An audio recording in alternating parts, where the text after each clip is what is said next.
Welcome to IVF This, episode 154, IVF and the Role of Fear. Hello, my beautiful friends. I hope you are all doing so well. You may have noticed that I haven't really shown up in your podcast feed for a couple of weeks. For that, I am sorry. There were some things that I needed to take care of that came up kind of urgently. So I genuinely appreciate your grace and your patience. And we're back together today. We're going to talk about one of my favorite things to talk about, which is fear. I know I'm an absolute delight to invite to a dinner party. The things that I love to talk about: infertility, grief, shame, fear. My social calendar is filled to the brim. But I want to announce that I am going to start a pilot process for single sessions. So if you're familiar with my podcast or with my coaching, you may know that I typically work with clients in 13-week blocks. That's how I've actually always sold my coaching. My coaching has, from the time that I pivoted from therapy to general life coaching to infertility, IVF, I had always coached in 13-week blocks.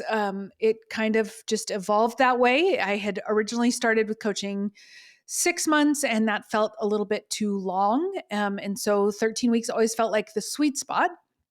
But I have noticed over the past few months that a lot of people are saying that they don't really want to commit to a full 13 weeks, which I completely get, both from a time perspective and from a financial perspective. I completely understand that. And I do believe that there is still a place for the 13 weeks. I have seen it absolutely provide transformational experience for my clients.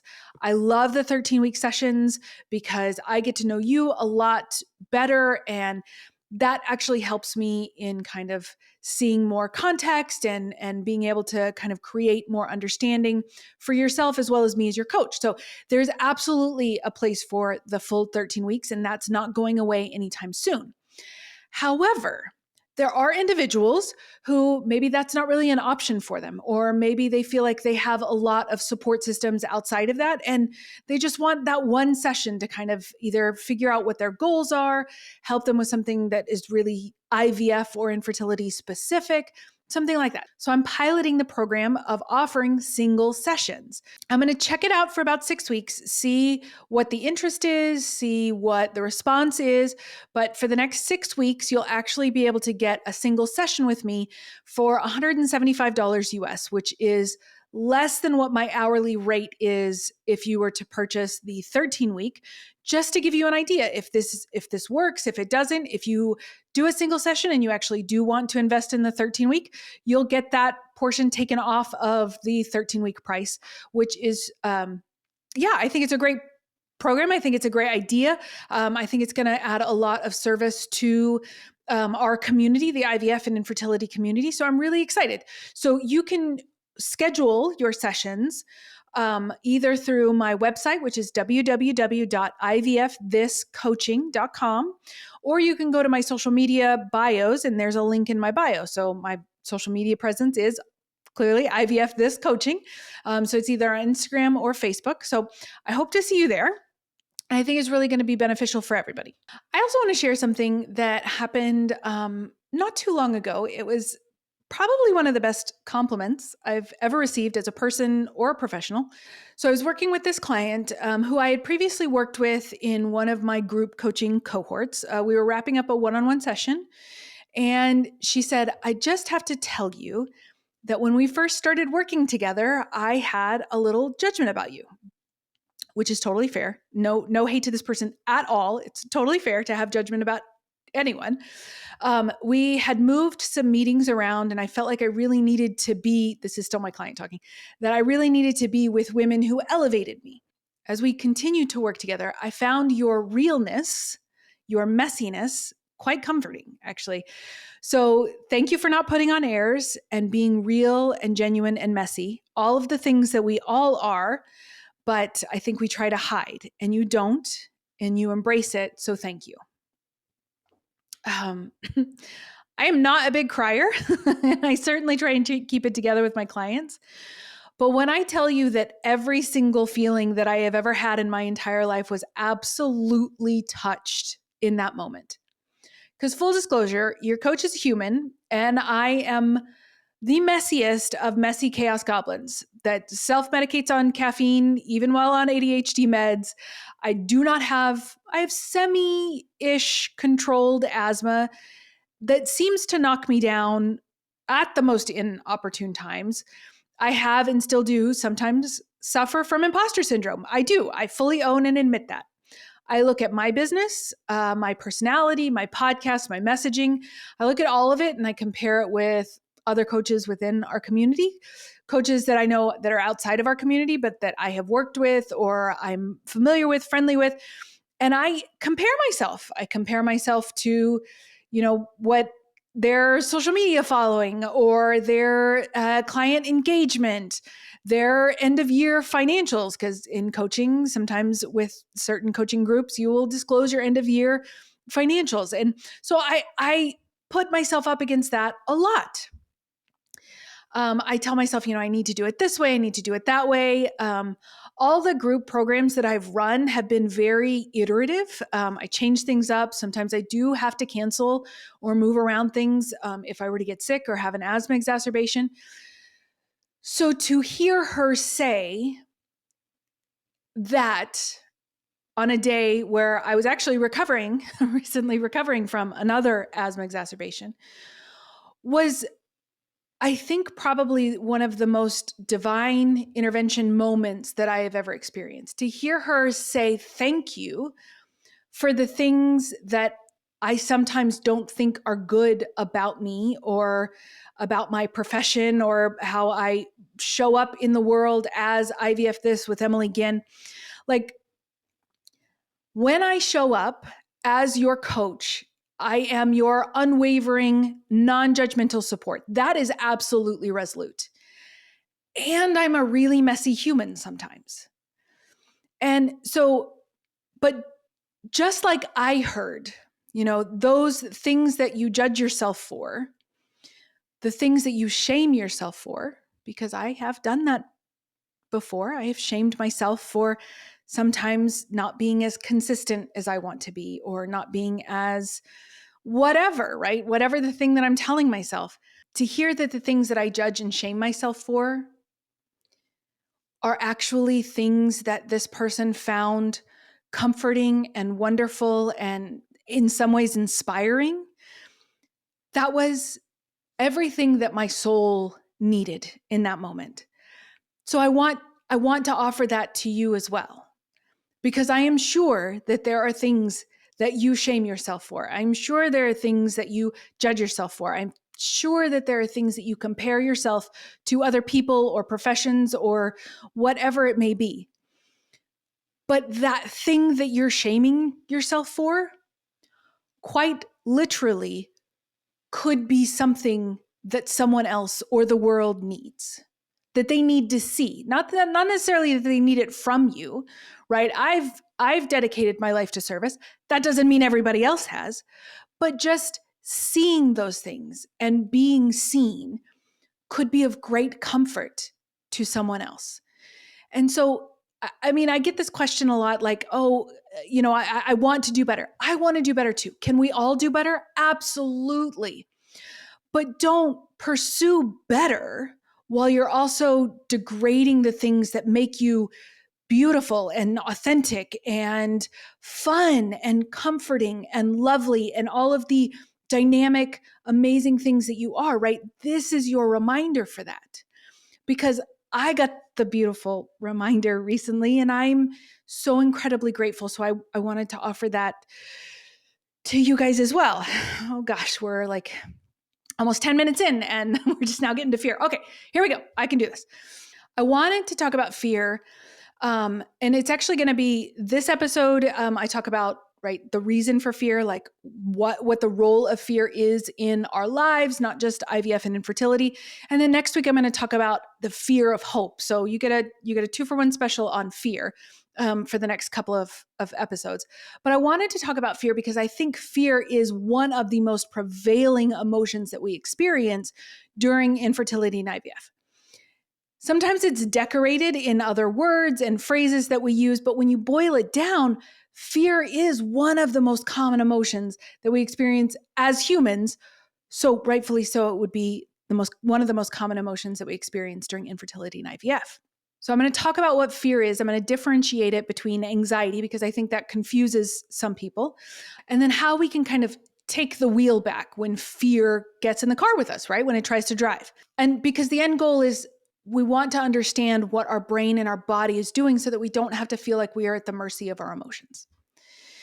So to understand what fear is, we've got to differentiate it, right? We've got to delineate it from anxiety, which I think is a really important thing, because I think that we assume anxiety is fear or fear is anxiety when they technically are two different things, right? Fear is an emotional reaction to a perceived threat. An emotional reaction to a perceived threat. That threat can be physical, mental, emotional, financial. Our brain does not distinguish between them. It kind of labels everything as a physical threat, because when our brain was developing thousands and thousands and thousands of years ago, millions of years ago, the physical threat was our most prevailing threat. So it just interprets everything as a physical threat. Now, by modern standards, our threats are much more emotional, mental. And there are parts of the world that experience a tremendous amount of physical fear. So I don't want to minimize that. But by and large, what we experience is a lot more fear-based thoughts, emotions, things like that, right? Things that are happening inside of us rather than external to us. Anxiety, on the other hand, is an excessive and unfocused, hear me when I say unfocused, fear that can be triggered by a variety of things. The reason that I emphasize unfocused is because anxiety is fueled by ambiguity. It's fueled by vague thoughts. What is going to happen if? What happens when? What if this happens? What if that happens, right? Anxiety is very vague. Fear is much more specific, right? Fear is not something that only happens in our mind, where we feel a lot of the same overlapping physical sensations that we do when we experience fear as when we experience anxiety. But most of the time, anxiety lives in our brain. Fear is something that doesn't just happen in our brain, it happens throughout our body, right? It's a process that occurs throughout our entire body. So in order to survive, human beings and other animals, right, evolved a fight, flight, or freeze stress response. I did an entire podcast episode a few months ago on the different types of stress responses. As we've become more familiar, we've added fawn into the mix as well. So the 4 Fs. But for animals, primitive human beings, things like that, fight, flight, and freeze were the responses to fear in historically, right? The idea is that when you encounter a potentially stressful or fearful situation, you can either go into combat, you can fight, or you can flee from frightening encounters. In fight or flight mode, our heart rate increases, we breathe faster, our senses become more heightened, blood flows away from our heart and digestive system, which is where most of our blood flow is, and into our limbs, allowing us to, if we need to run fast and far, that adrenaline and that physical process that's happening, that's what allows that for, right? So we have more blood flowing to our limbs so that we can fight or run or whatever, right? Freeze mode is a little bit of a different mechanism. Our heart rate decreases instead of increases, and we become immobile. Right? Freeze mode is a protective function, right? In the natural world, it's why animals play dead when they're under threat. In humans, however, freezing can prevent us from defending ourselves or maybe even articulating our needs. When our senses register a fearful or stressful situation, the amygdala, it's an almond-shaped structure in the center of our brain and back in the brainstem, engages our sympathetic nervous system, which kind of cues the endocrine system to release all of the stress hormones, cortisol, adrenaline, things like that. At the same time that the amygdala is firing up, the cerebral cortex, right, the part of your brain that's responsible for reasoning and for judgment, shuts down. It is not needed. It is not invited to that particular party because you want all of your you want it to be much more instinctual. your reactions in those kind of environments, in those kind of situations. And so the prefrontal cortex just shuts down. This can make it challenging for us to make good decisions when we're faced with like stressful or fearful situations, right? When we experience anxiety, our sympathetic nervous system responds in a similar way as it does with fear. However, with anxiety, it engages in a lower but more constant level. So instead of preparing for an immediate threat, we're on the edge for a prolonged period of time. Our muscles become more tense. We become cautious or vigilant for possible threats. And we may even avoid situations in an attempt to dodge danger. Just as the right amount of fear is healthy and normal and can actually lead to safety, a certain degree of anxiety can help us sense danger and conquer challenges. However, when we feel too much anxiety, we spend an excessive amount of time feeling distressed, right? Racing thoughts can prevent us from concentrating. Worries about the future or the past even can prevent us from living in the moment, being present in that moment. Sometimes our anxiety can be so distressing that we might even like misread other people's facial expressions, social cues, things like that. And we experience the anxiety of being triggered so much that we can actually isolate or distance ourselves from the people in the support systems that we find valuable, that we find helpful. So fear is one of our most primitive emotions, right? It has been something that has been pivotal for our long-term survival as a species. We are supposed to feel fear. I know that goes against pretty much everything that we've been told our entire lives. Between you and me, my Christian beliefs, right? We do not fear, for the Lord your God is with you, right? And that took a very long time for me to reconcile, right?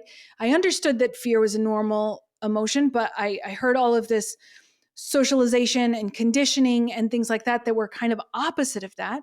And so throughout kind of unlearning some of those things and deciding what I wanted to believe, I decided that being a human and walking this earth, I'm going to experience human emotions. And that maybe those belief systems had more to do with, or the sentiments, I should say, had more to do with rest your fear with me, or you do not have to be afraid and alone, for I am with you, right?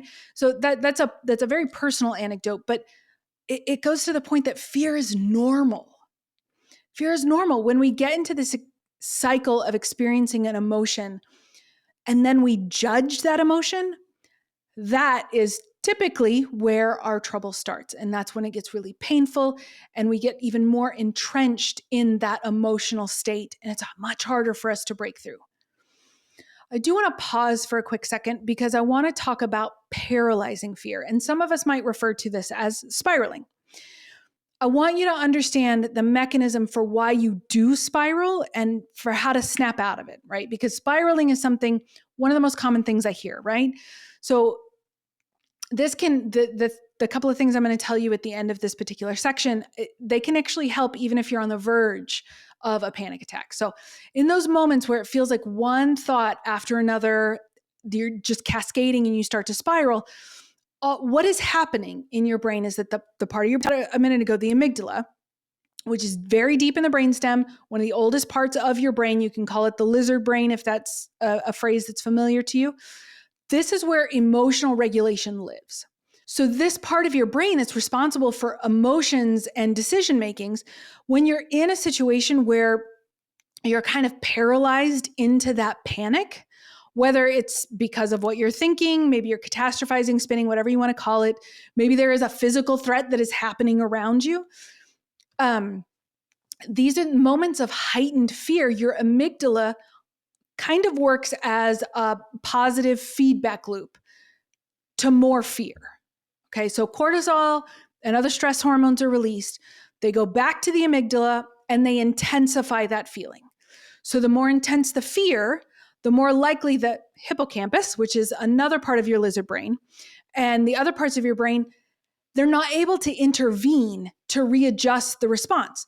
So the amygdala just keeps firing off, creating this spin cycle, the spiraling, the catastrophizing, whatever you want to call it.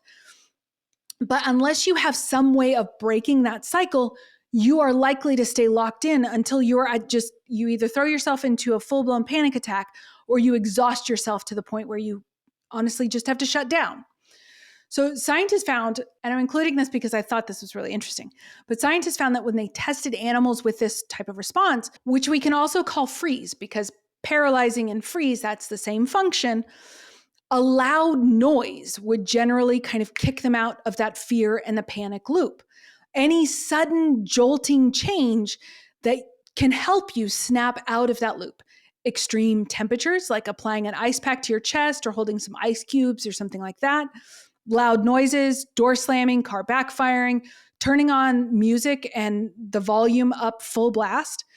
And there is even some anecdotal evidence that supports the use of warheads, which is like, if you're in the States or you're familiar with it, it's like a super sour candy. That insane sour taste can actually act as that jolt to kind of get you out of that. So just wanted to offer you that because I know that spiraling and catastrophizing and kind of those panic in stricken moments, a lot of my clients, a lot of people who listen to this podcast experience that. So I did want to add this, okay? So I'm not going to dredge up all this fear talk without giving you some actionable steps that you can take that will help you allow your fear, because it's supposed to be there, right? If you're feeling fear, there is a good reason, right? It's not for nothing. And so we want to be able to allow it and then process it without becoming overwhelmed by it. So it's 4 steps. It's acknowledge, identify, express, and evaluate. No, I'm sorry. I got to work on that acronym. Another day, another battle. Okay. Number 1, acknowledge. Start by acknowledging that fear is natural and often a very useful emotion, right? Recognizing your fear without judgment reduces or can reduce the intensity and make it a little bit more manageable. Even naming it, which is the next one, right? Identification. You want to identify that is the emotion that you experience, right? So I am feeling fear. I am feeling afraid. I am feeling scared. I am feeling anxious. Whatever the emotion is, by labeling it, you're giving your brain language to understand and contextualize what is happening. Also within the identification, we want to try to maybe as best you can identify specifically what is causing or creating the fear. Understanding the source of the fear can provide insights on how maybe realistic the fear is or how proportionate it is to the situation. So for example, I have a client that for a long time when we first started working together would think of, in her words, her checkered past, where she had previously like smoked cigarettes, drank alcohol, used cocaine. When she kind of remembered this or would think about this, she would freeze because her fear was that her past quote unquote mistakes caused her eggs to go bad. Like she didn't have any good eggs anymore because she was over, she had fallen off that fertility cliff at 35 that I know we all despise hearing about, but she had fallen off that cliff at 35. And then coupled with these like big, massive, in her mind, mistakes that she made before she'd even thought about having children, before she even started trying to have children, she qualified those things as things that are going to prevent her from having children now, right? Remember when I said that your brain can't differentiate between a physical threat and an emotional threat? That memory of the experiences was creating a new perceived threat to the thing that she wanted most of all, right? And that's why fear is such a powerful emotion, because you can tie it to so many things. So understanding what you're feeling and then trying to pull some of the strings together to understand what is creating that. What is the story that you're telling yourself that is feeding into this fear? So we walked through all of those things. We walked through what that meant to her and why it was so powerful now within the new context of going through IVF, within the new context of wanting to be a parent, wanting to be a mother. So that's number 2, that's identification. Number 3, expression. Express your fear in a safe environment. You could do this with talking your fears out with a trusted friend, writing them down in a journal, discussing them with a therapist or a coach, something like that. But expressing the emotion or expressing the thoughts behind the emotion helps in processing the emotion, and it helps you to gain a different perspective, right? That's one of the things that makes fear, again, so powerful, becomes a very narrow field of view. You almost get tunnel vision where that fear, the thing that's creating the fear, the thought or the belief system that's creating the fear, it becomes like a tunnel visioned, right? You can only think about that, and that's the only possible scenario, it's the only possible outcome, the thing that you're dreading the most. So we want you to get that out, and there are lots of different ways to do that. Sometimes I will even go for a walk in my neighborhood and just speak out loud. I'll put my earbuds in so people think I'm actually talking on the phone, but I'll just talk to myself as I'm talking through some of these things. Okay, so that's expression. That's number 3. Number 4 is evaluation. You want to assess the validity or the practicality of your fears. If you've listened to me for any length of time, you've probably heard me talk about challenging or interrogating your thoughts. This is the same thing, right? So you're asking yourself questions like, what evidence do I have that supports or refutes my fear, right? What's the evidence for it and against it? And what are the possible outcomes and how likely are they to happen? This can help you diminish unnecessary fear because you're able to take a more objective kind of stance or approach to the fear rather than just reacting to the physical discomfort that you're experiencing and that kind of tunnel vision that I was just talking about. So for example, the client that I was referencing just a minute ago, we talked through how likely that social uses of smoking, drinking, and some cocaine use that were no longer happening. And I can't underscore that enough. She was no longer smoking. She was no longer really drinking, maybe occasionally in social settings because she's a human. She certainly wasn't using cocaine.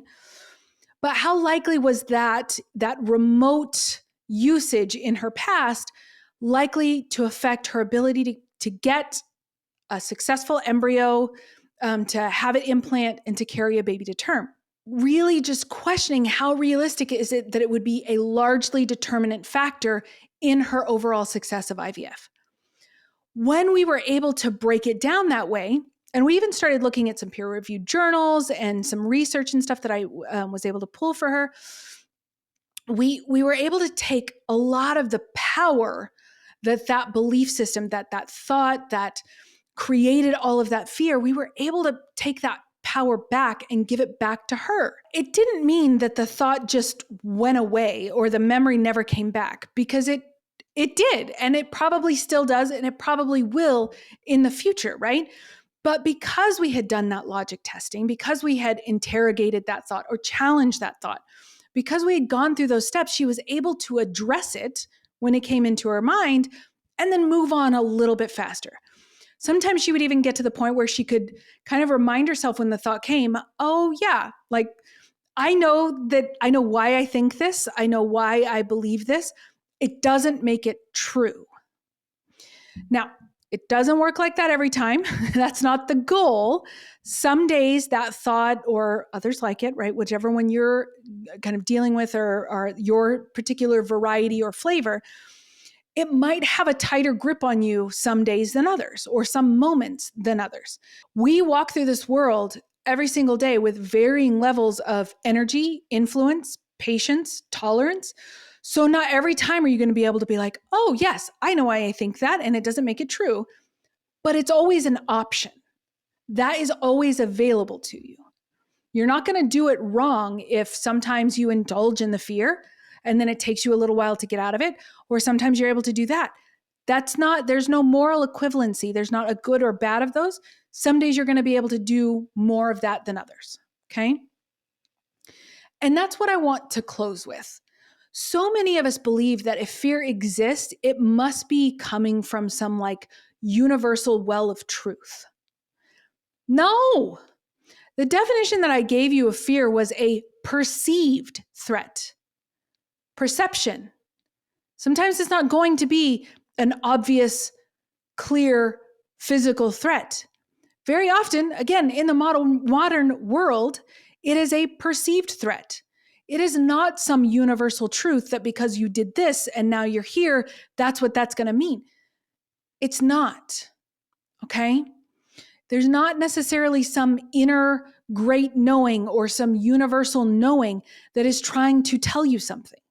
And I know that comes up a lot for us in the infertility and IVF community. Well, maybe God or maybe the universe is trying to tell me something. Maybe, but unless that thought gives you comfort or empowerment, that's not really a useful thought. It doesn't make the thought any more or less true, but I'm not as interested in if a thought is true or not. I'm interested if the thought serves you or not. So if taking the thought, well, we haven't gotten pregnant by now, so somebody must be telling me something. If that does not serve you, if that does not provide comfort or empowerment to you, it's not a useful thought. We don't want to hold on to that thought, right? So that's one of the things that I really want you guys to think about when you think about the things that really create that fear for you, right? Maybe even allow yourself to sit and journal about it. What are some of the things that you can do, the questions that you can ask yourself when you're confronted with that fear or when you're confronted with that thought, to start to separate yourself and truth. I'm using truth in all of the air quotes, and separate some of that truth from maybe this is just my perception. Maybe there is a different way to think about it, because I guarantee you there is. And sometimes some of the alternative ways or other ways that we can think about things, that we can look at things, will provide us more comfort, will provide us more groundedness, will provide us more power or empowerment. And that's the name of the game. Okay? So that is what I have for you today. I hope you have a great week, and I will talk to you soon. Bye-bye. Thank you for listening to this week's episode of IVF This. If you like what you've heard, click subscribe and follow to make sure you don't miss an episode. And if you want to learn more, head over to www.ivfthiscoaching.com to learn how to work together.